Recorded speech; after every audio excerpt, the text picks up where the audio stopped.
quite a strategic, relevant geopolitical position for these countries and a challenging historical moment. So I would start immediately by introducing our guests. First of all, Mr. Miroslav Wlachovský, Foreign Affairs Minister of Slovakia.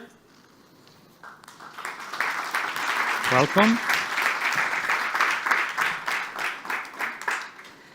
Then Mr. Zbigniew, Foreign Affairs Minister of Poland.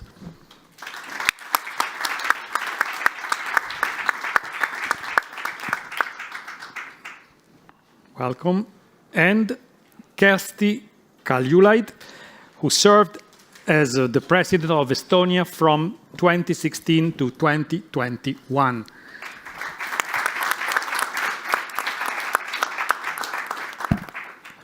So welcome. I would start, first of all, with a question concerning the perspective. There are talks, say, at least at press level, at media level, about possibility of opening discussion for at least reaching a kind of ceasefire. There are attempts of and proposal coming from China, from the Vatican, even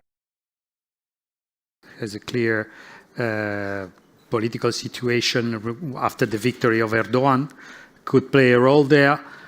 Do you really think that these attempts are credible, or do you think that the peace finally, or even a ceasefire, a stable ceasefire, say, will come only after a military failure of Russia in Ukraine with the territorial integrity of Ukraine? Okay. I would repeat myself, but I said it several times. The easiest way how to reach a peace in Ukraine is that Russia will withdraw their forces. So the aggressor will end his aggression and go home. It's unlikely, it's improbable.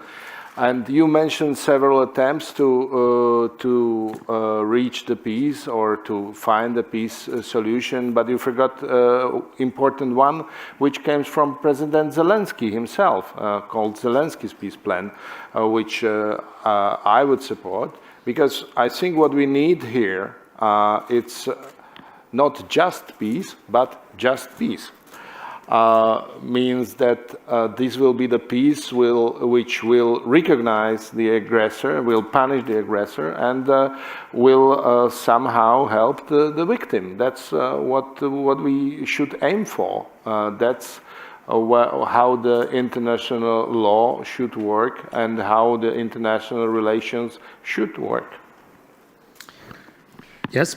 Frankly speaking, if we look at the history, then history does not support the idea that let's have a ceasefire and then negotiate. In 2008, if you remember, the Polish president took his plane to Tbilisi with Baltic presidents to call for our unity to help Georgians. A peace deal was brokered, I would say, above the heads of the Georgians. And the borderline is calcified where it was till this day. 2014, we had a series of processes which should have led to, well, permanent peace agreement. It didn't. And I don't remember many times in history that Russia has kind of retreated. It was 1991 when it was really, really weak. So the history shows us that Russia has to be really, really weak. It isn't yet. So all the talks which will say, let's settle now for a ceasefire and then negotiate something back wouldn't work. Imagine we had done the same when the aggression started, what was done in Tbilisi a week or two in this conflict. Where exactly would Russians be? 20 kilometers from Kiev. Sorry, it has to be first Ukrainians clear their territory and then we can talk. Well, I'm not going to surprise you when I say that I do agree with my predecessors. The fact of the matter is that Russia is an imperialist state. and history tells us a great deal about this state of affairs. Russia used to be an imperialist state, turned into imperialist power, and all that started more or less in the 15th century, whether it was a Tsarist regime, communist regime, today's regime. The modus operandi is always the same. If you want to achieve a political success at home, if you want to be a respected ruler, you have to expand the territory of your empire. If you allow the situation in which the empire is going to shrink, you have to give up your power, because this is at home, because this is the only legitimacy that the first Russian and Soviet leaders accept, the only sort of political legitimacy. Think about the sentence that Mr. Putin he made public his philosophy when he said the worst tragedy that happened in the 20th century was the collapse or disappearance of the Soviet Union. So if this was the biggest tragedy of the previous century, so it's a natural obligation on the part of any Russian leader to restore the empire. So, talking about peace, we are all for peace. We are all for ceasefire. This goes without saying. This is the case from Brazil, I suppose, to India, and from France to Estonia, Slovakia, or Poland. The issue is, what kind of peace do you expect? And I can tell you very briefly what I think about it. The desired peace is a just peace that allows us to restore national independence of Ukraine, state sovereignty, territorial integrity, then the reconstruction of Ukraine at the expense of Russia, above all, because Russia is guilty of the destruction of Ukraine, and then the bringing all those who are guilty of this aggression to justice. In this way, you can achieve the lasting peace, because in this way you will achieve just peace. And the background of all that, if you expect a just and lasting peace, is to make Russia be not in a position to turn back to its imperial practices in in foreign policy. Thank you very much, Mr. Rao, and thank you very much, everybody. But now we have established that Russia must withdraw and abide by the international law. And as long as it won't happen, there won't be any possibility, neither a stable ceasefire, nor a long peace. But at the same time, just a second, Central Europe is yes, please. Yeah, I just wanted to say there is a possibility, but it is for Ukrainians to decide. It is for them to decide. If they feel that they are ready to sit and negotiate, they feel confident they are negotiating from the point of strength, there is a chance. So it's not so bleak picture, I would say, but we cannot decide. It's only the Ukrainians who can decide. Yeah. I wanted to add that. Sorry to interrupt. That's true. Yeah. You're perfectly right. But Central Europe, basically, and Eastern Europe are basically bearing the brunt of this conflict somehow, in terms of hosting refugees, the risk at their border, the militarization of their society somehow, and also with some economic also impact. We have seen recently the polemic within the European Union for the grain crisis, the grain import crisis.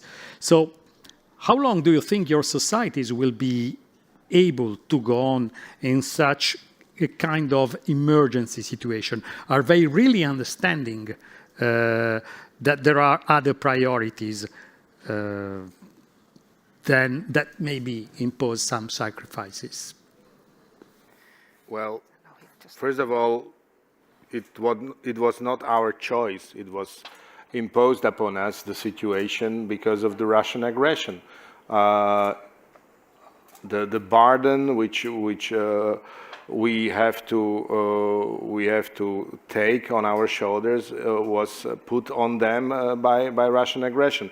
We saw this alarming number. Some of them. That's the reason why I ask this question. Before this panel, and I think the reasons for that in case of Slovakia is that we were not perhaps the best in communicating this very simple fact, that who is the aggressor and which burden is put on our shoulders because of Russian aggression. That's one point. And yes, it is difficult for our countries, but we understand what would be an alternative, and the alternative is much more bleak. I mean, no one really wants to be a neighbor of some kind of Putin regime in Ukraine or Putin's on our border, instead of having as our neighbor the sovereign Ukraine. It's very simple, and I think the price we are paying is high, but still much lower than the alternative. And you have said about the militarization of societies. I must tell you that what I have observed in recent years, by watching Russian TV programs and the situation in Russia, this was in making for years. I haven't seen the more militarized society except for perhaps North Korea, and this is the result of it.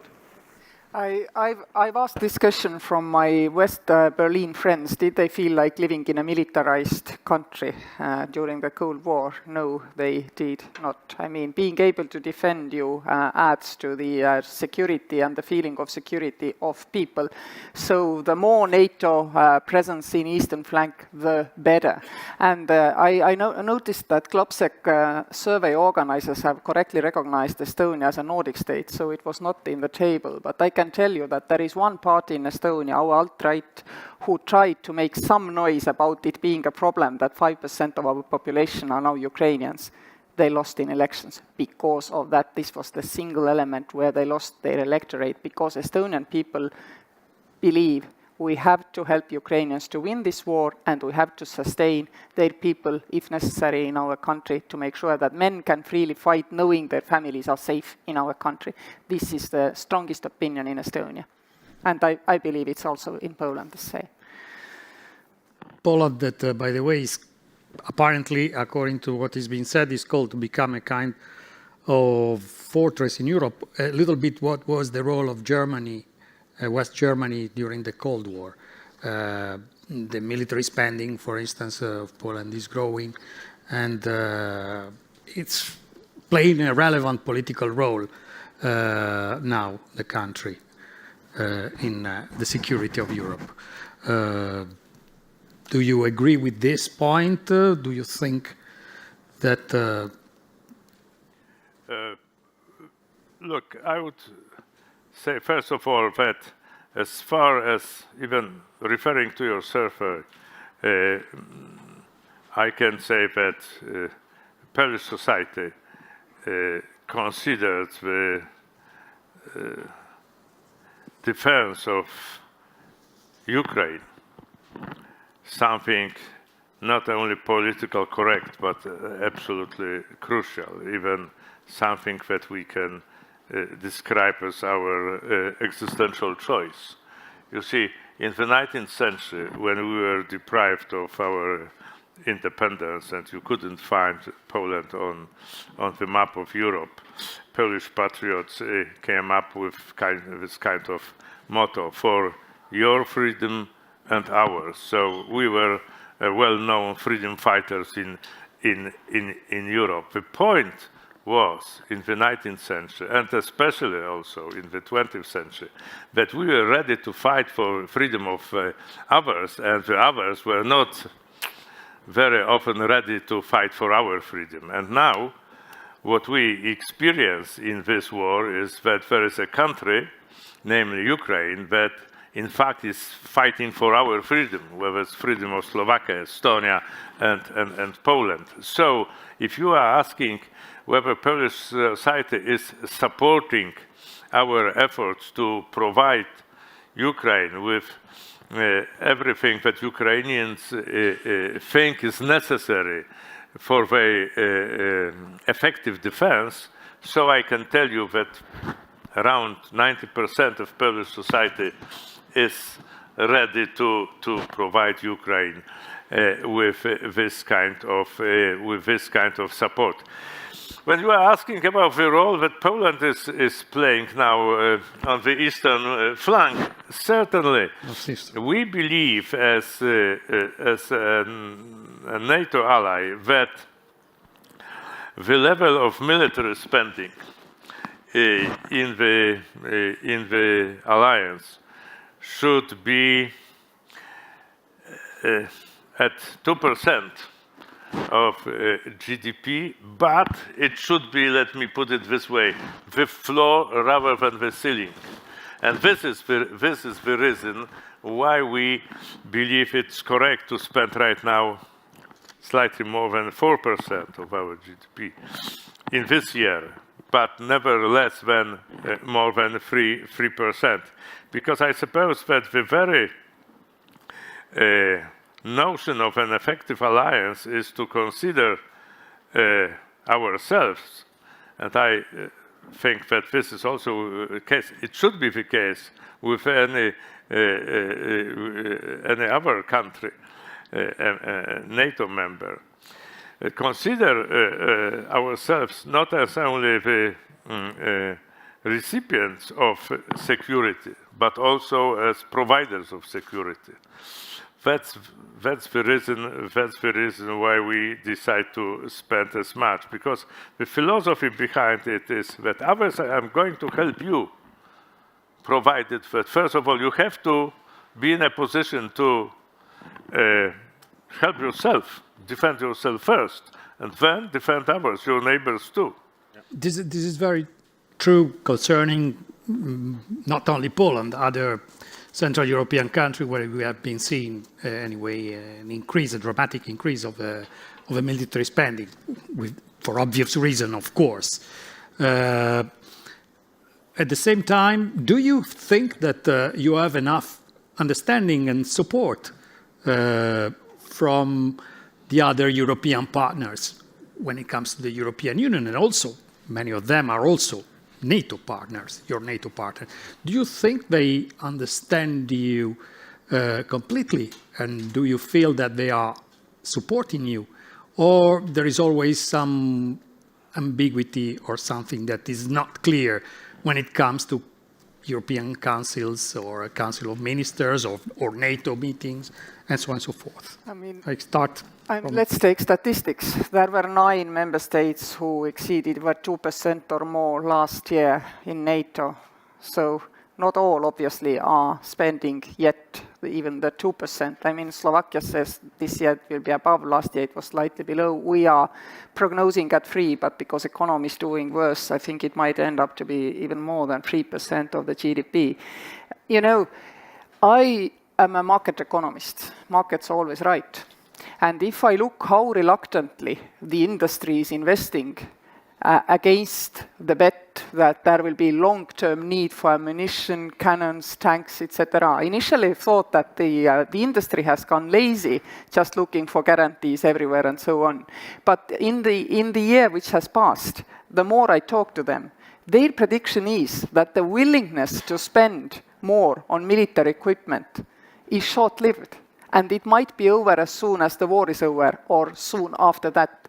So if I stand by the position, which I do, that markets are always right, then not all partners and allies yet have understood that, I mean, peace dividend is gone, it's dead, it's dusted. We are in it for long term, precisely because none of us predicts rapid regime change in Russia. So we have to accept that, I mean, living beside such a regime who is aggressive, we have to be able, in conventional terms, to defend ourselves.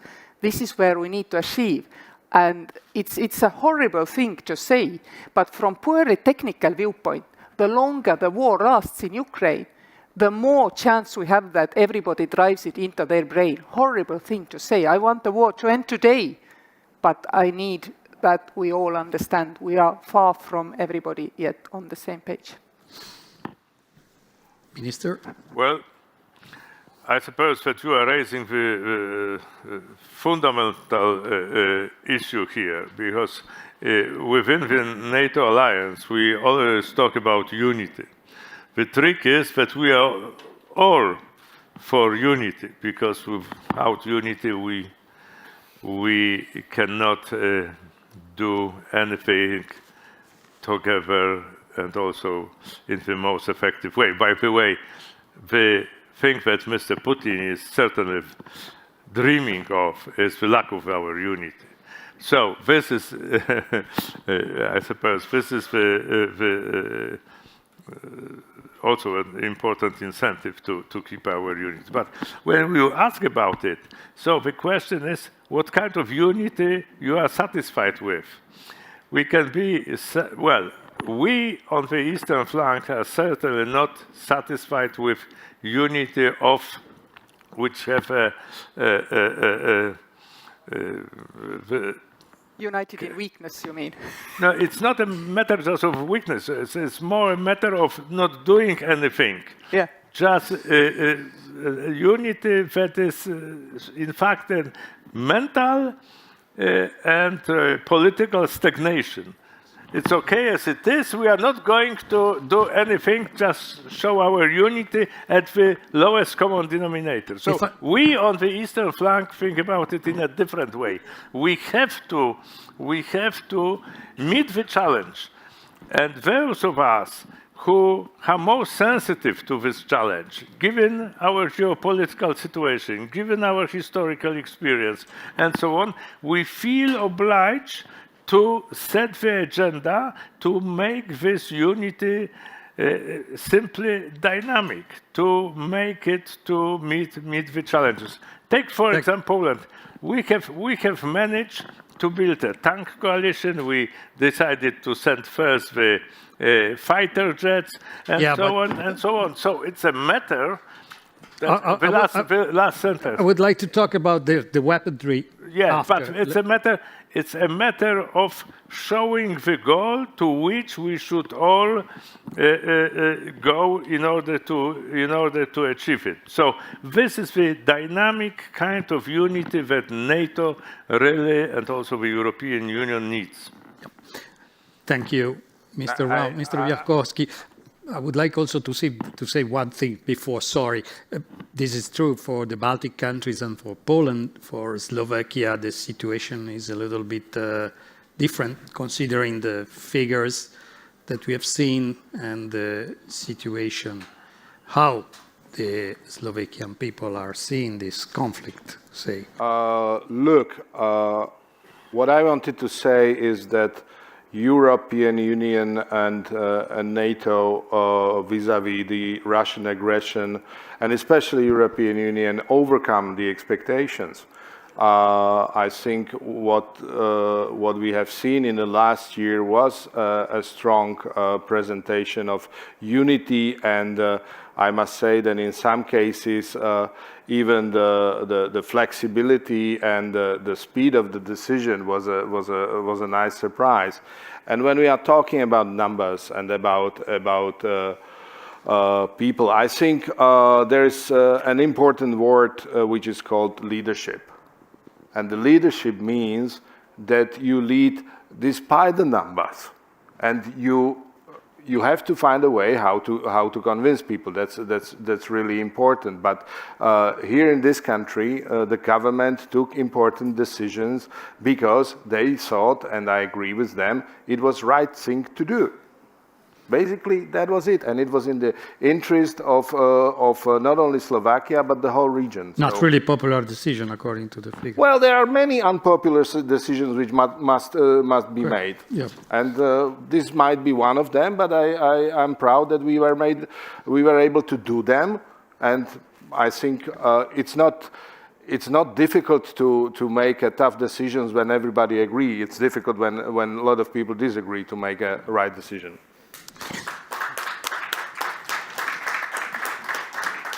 Is there anybody in the audience that would like to ask a question to this gentleman? Okay, I see the gentleman over there, please. Your name? Thank you. Benjamin Tallis, German Council on Foreign Relations. Coming back to the title of this panel, Leading from the Centre, we've really seen Central East European states able to punch above their weight in the last year because they've recovered their moral authority that allows them to speak beyond the economic weight and population weight that they have. But do the panel really think that the Carolingian Europe, Western Europe, will really accept leadership from Central and Eastern Europe? I felt for more than a year now that, yes, they say you were right, but they still don't listen to us. I've been repeating this all the time because, of course, we want to isolate our important neighbor and so on. But I strongly feel that, Iran has neighbors and North Korea has neighbors. Somehow their aggressiveness is contained. So let's face it, we have to contain it. And if I look at the opinion polls, I feel that in some countries, actually people are leading over the elite. And in Eastern Europe, in some cases, it might be vice versa. But we cannot do anything but patiently, swallow it up and continue talking to the whole Europe until we are all on the same page. Meanwhile, remembering that while we are measuring time in weeks and months and years, Ukrainians are measuring it in hundreds of lives lost every day. The gentleman over there. Good afternoon. I'm Jan Jireš from the Ministry of Defense of the Czech Republic. And actually, my question is somehow related to what Ben Tallis has just asked. There has been a lot of hype over the past 15 months about the center of gravity in European politics supposedly shifting to the east, thanks to our steadfast support for Ukraine. But actually, in reality, you can find many examples actually pointing to a complete different direction, that actually this is not the case at all. And I think we could come up with a number of examples. For example, today there is not a single Assistant Secretary General of NATO coming from Central and Eastern Europe. It is highly unlikely that the new NATO Sec Gen will come from Central and Eastern Europe. I've been rooting for you, Madam President, as I'm thinking of Mitjagianu in this context, though. So my question would be that actually, what do you think about this hype about the center of gravity in European politics coming to the east? I think it's not the case at all. Thank you. If somebody can answer, yes. Two sentences.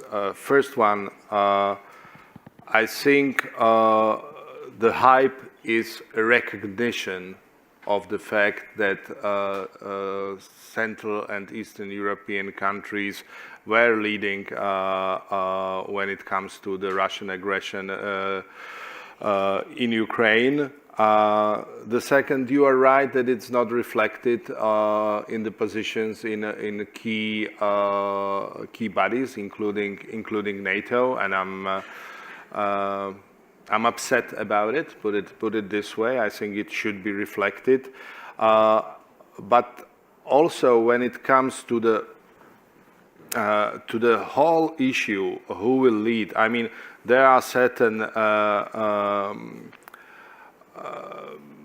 facts, certain numbers, which and the power of economies, which clearly say that the role of Germany and France is in some areas guaranteed given the power of their economy and their military. It's like that. One has to be realistic about it, but that doesn't mean that we shouldn't have an aspiration. And I think you are right in what you are saying. It should be reflected in some international bodies in our alliance, in the European Union, that we play a significant role and we are actually able to do tough decisions in the right times. As a gentleman from the audience has recalled, the title of this debate is Leading from the Center. But don't you think that this leadership from the center is a kind of lame duck? Because, for instance, there are some black holes. Let's talk about a very important absent here, Hungary, for instance, that should be a masterpiece of a... Yeah, maybe indeed we should always take, I mean, this kind of lowest denominator and say we should have we have actually disintegrated from the European Union because there was Brexit. I mean, this is exactly the argument you are making. Just the fact that one of the Central and Eastern European countries is playing a different game, showing us how the world would look like if there were no kind of rules-based, but interest-based, I mean, world view only, not even order, but world view, then, I mean, it's not fair to us. Because we are leading by example. We are spending, we are trying to defend ourselves as much as possible. We are speaking politely but honestly where we are. We are also, I mean, sharing honestly and openly our worries that we are not all on the same page. And we are having success. After all, I mean, German army has pretty good plan on where it wants to be in 5 years' time, and it's a much better place than compared to what it is. So sometimes I feel they don't get the credit for what they have decided to do. I mean, we have Brits in Estonian EFP, we have French who have now not anymore rotating presence, but okay, they are rotating, but they are rotating all the time in as well as they're rotating out. So things are getting done, and I don't want to sound like ungrateful, but as General Allen this morning, I mean, gave us the numbers, it's far from enough.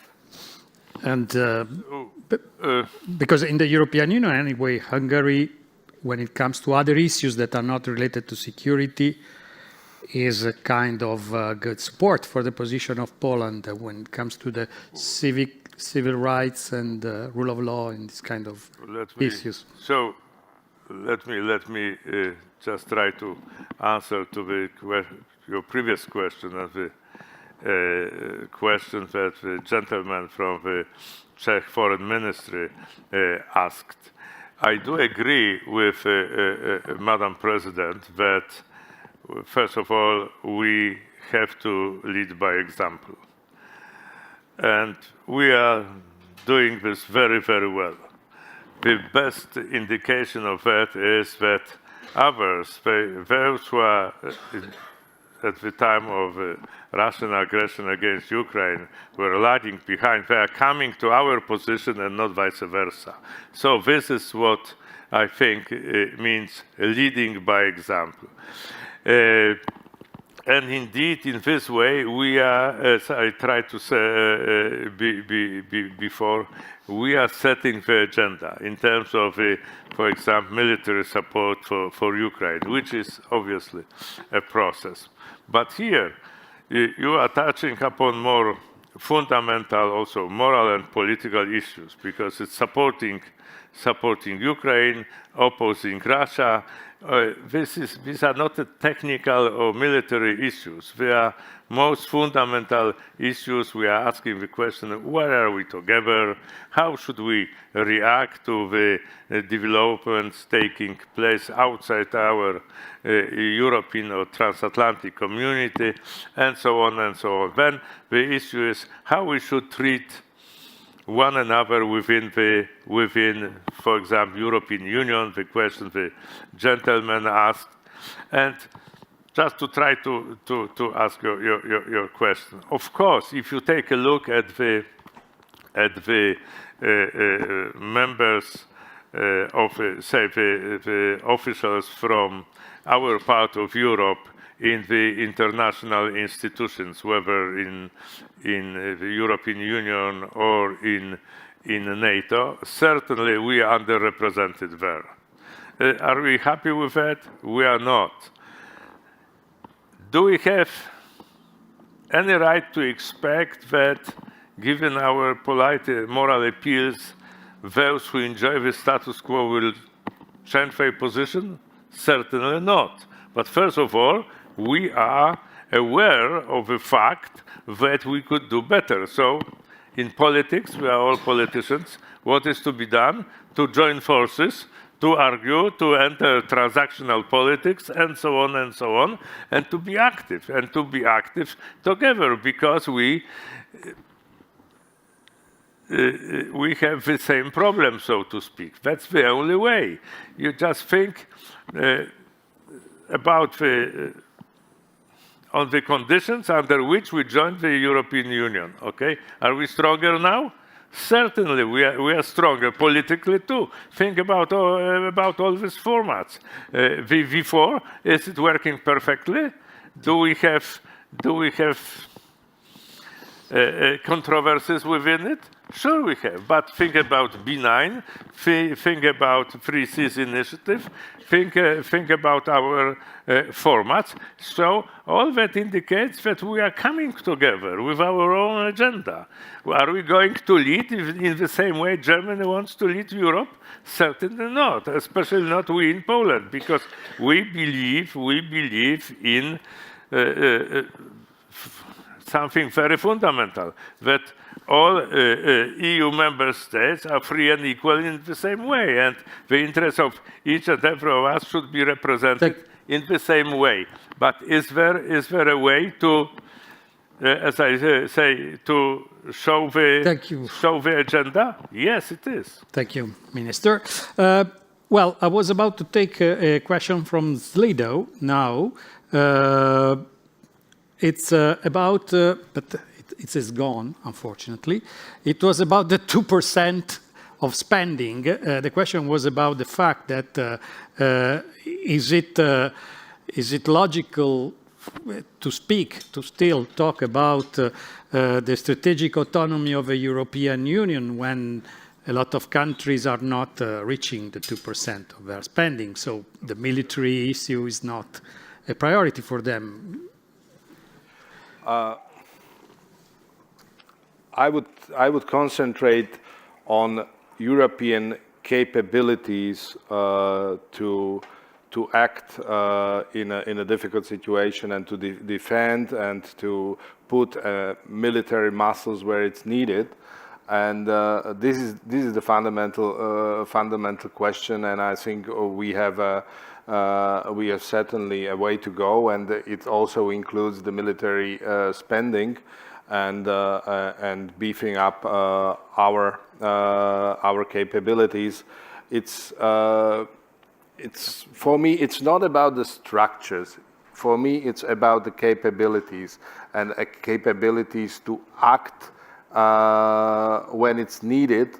And I must say that I am a big supporter of a transatlantic link and NATO as a defense alliance. But I fully understand the wish of our American allies and our American friends. Please, European, be able to deal with these issues on your own when it's necessary. And for that, we need those capabilities. I've always understood strategic autonomy as something which happens in the transatlantic cooperation context, and which simply means that we are owning up that we are not able to do what High Representative Borrell on his first presentation in Munich said, in order to project power, in order to have influence in the neighborhood, one needs capabilities. Direct citation from High Representative. So everybody, West and East, knows. But of course, there is a slight discrepancy in that some are talking about strategic autonomy and some are spending, and they're not necessarily the same people. Well, the spending, the spending is.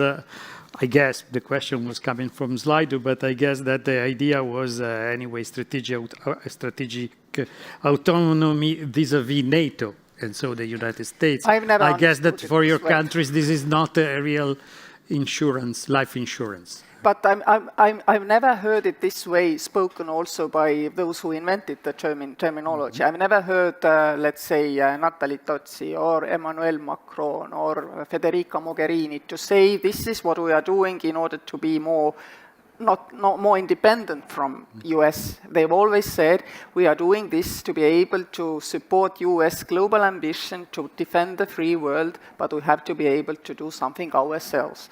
And there have been lots of misunderstandings. Some words, well, turn into rude words. It's not our fault, but the concept is materially right. No, the issue was anyway to become the armed arm of NATO, of the European, say, region, basically, and to help the United States and to share with the United States the effort of defending, say, the Western countries. I guess that's a point of a European defense, of a European strategic autonomy, I guess.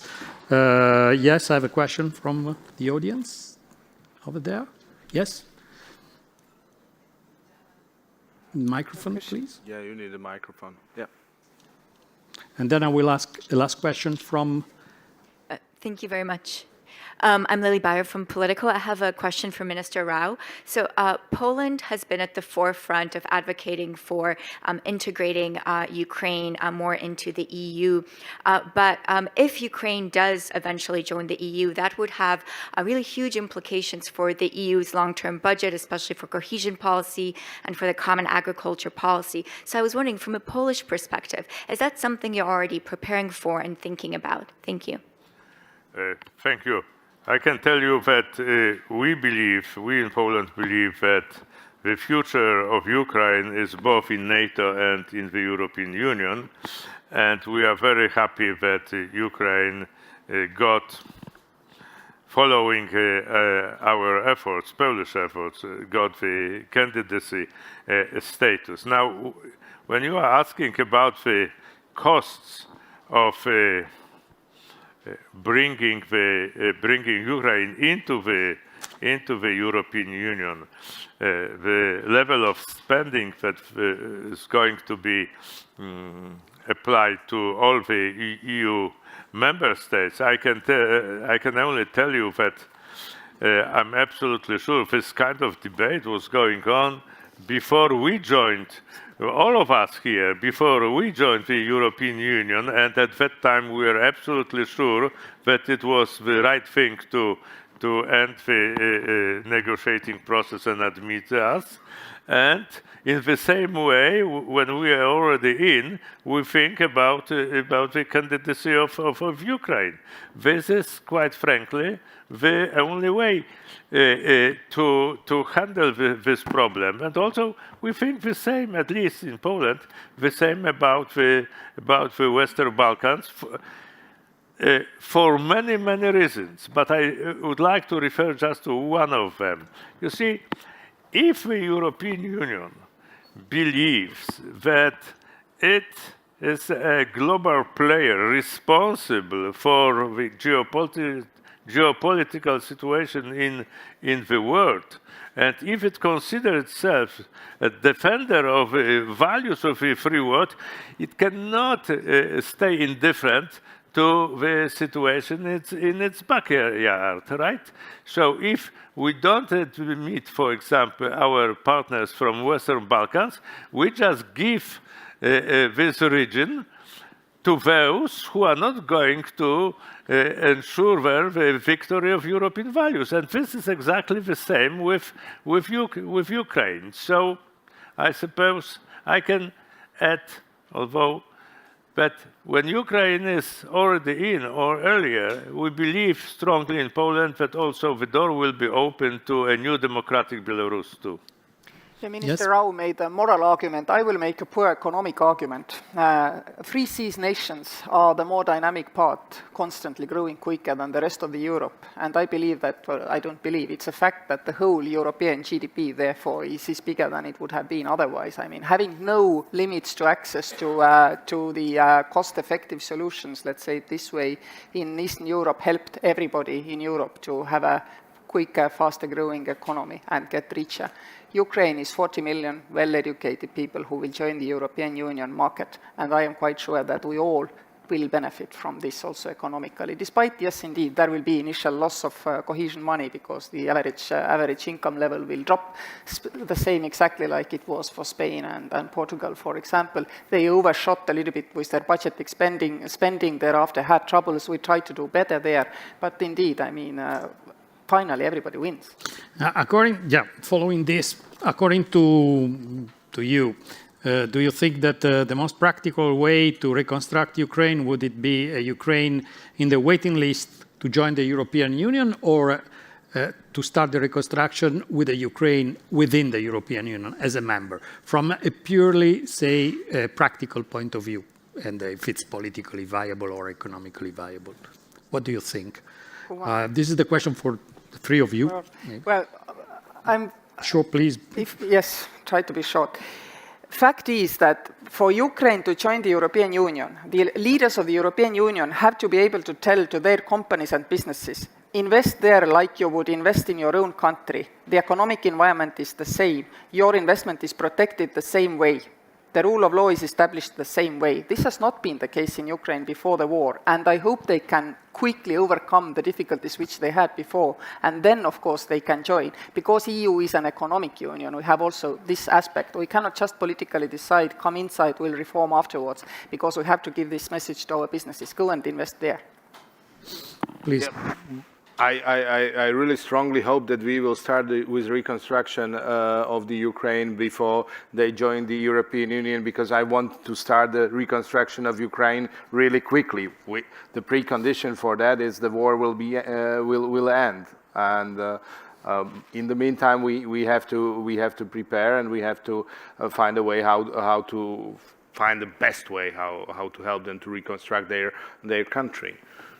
Could you make your question more precise?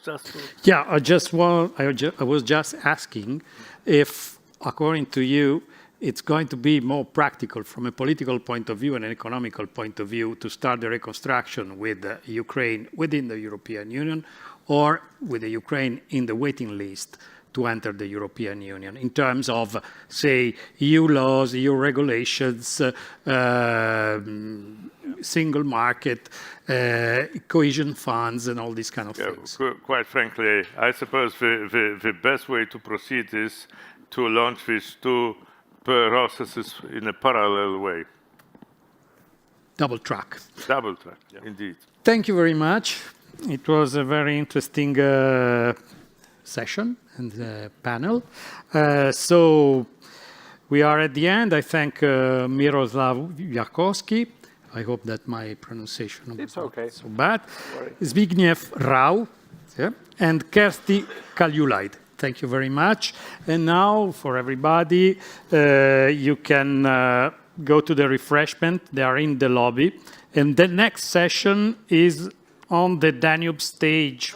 And it begins at 5:10. They are telling me from the brain of this event that it's taking place at 5:10.